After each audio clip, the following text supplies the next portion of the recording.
What's going on, guys? How we doing? In today's video, we are back checking out this book, and we are on, oh yeah, the Presto tour. Look at that. So this is pretty quick. It's just one page, the pages that you saw. Let's get into this. The Presto tour saw Rush perform to more than 650,000 fans over the course of 63 concerts. The set list was refined as the outing progressed. Initially, Superconductor followed Show Don't Tell, and The Big Money began the encore. 5 days into the run, Superconductor was slotted before Show Don't Tell. Beginning on March 31st, The Spirit of Radio replaced The Big Money. Older songs like Xanadu, Free Will, and Red Barchetta returned to the set for the first time in years, with Geddy remarking at the time that he had to relearn parts of Red Barchetta. Curiously, the title track from Presto was omitted from the set list. It would not be performed live until the 2010 Time Machine track. As always, there was a lot of work involved in preparing for a new tour, but especially this one. Neil remarked during Presto tour rehearsals in February 1990. We were determined not to make it a continuation of previous tours, but a whole new thing, the first Rush tour of the 90s, so we had a lot to think about in the music and presentation of the show.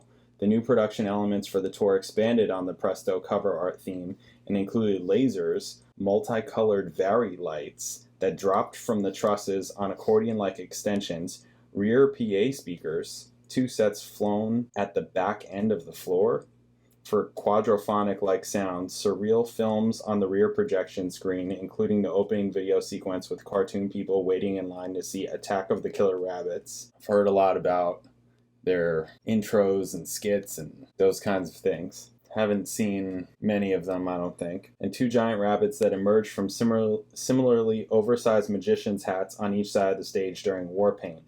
In Scars, a transparent screen was lowered in front of the stage, obscuring the band while various light patterns and shapes were projected from behind for particularly cool effect.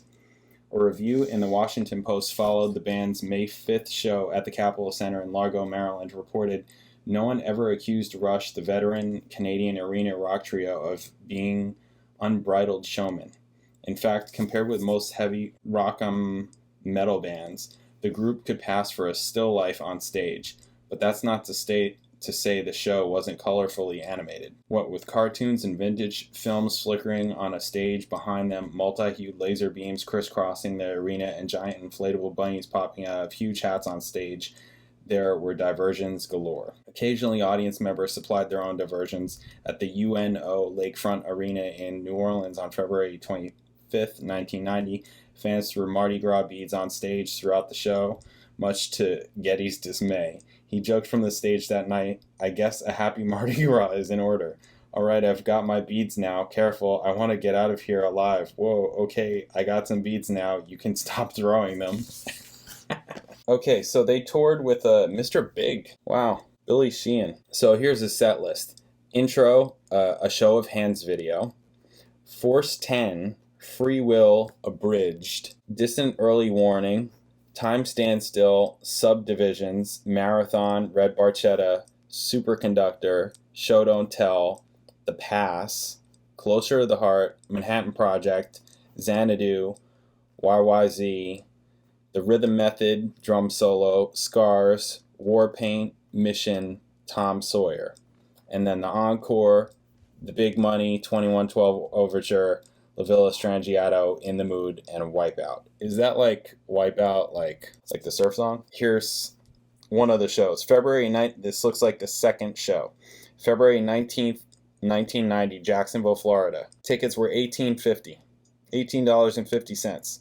Attendance, 7,254. Capacity, 7,500. Concert gross, 128,279. Florida Times Union newspaper reviewer, whatever this is, says, "Rush gets old quickly until instrumental encore. For 30 minutes, Rush is a pretty cool band."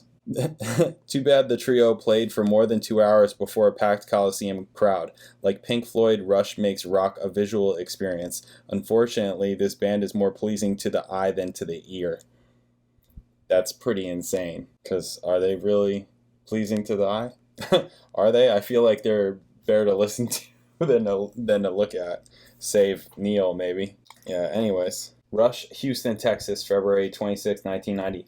Rush hour at the Summit, more style than substance. The long-standing trio spent the night convincing a sellout crowd of some 15,000 that their tedious, bloated arrangements actually housed rock and roll of such complexity, such keening import, daring, and imagination that the music could never go back to its three-chord simplicity and remain interesting.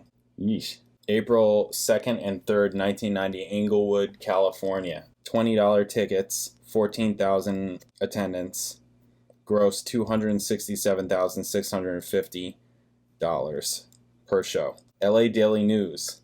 Effusive mastery, Rush's tragic flaw. Most of the songs performed Monday weren't really songs at all. Rather, they were complex suites bustling with disorienting tempo changes. But therein lies Rush's appeal. The typical Rush fan is a young music student impressed by the band's overwhelming virtuosity.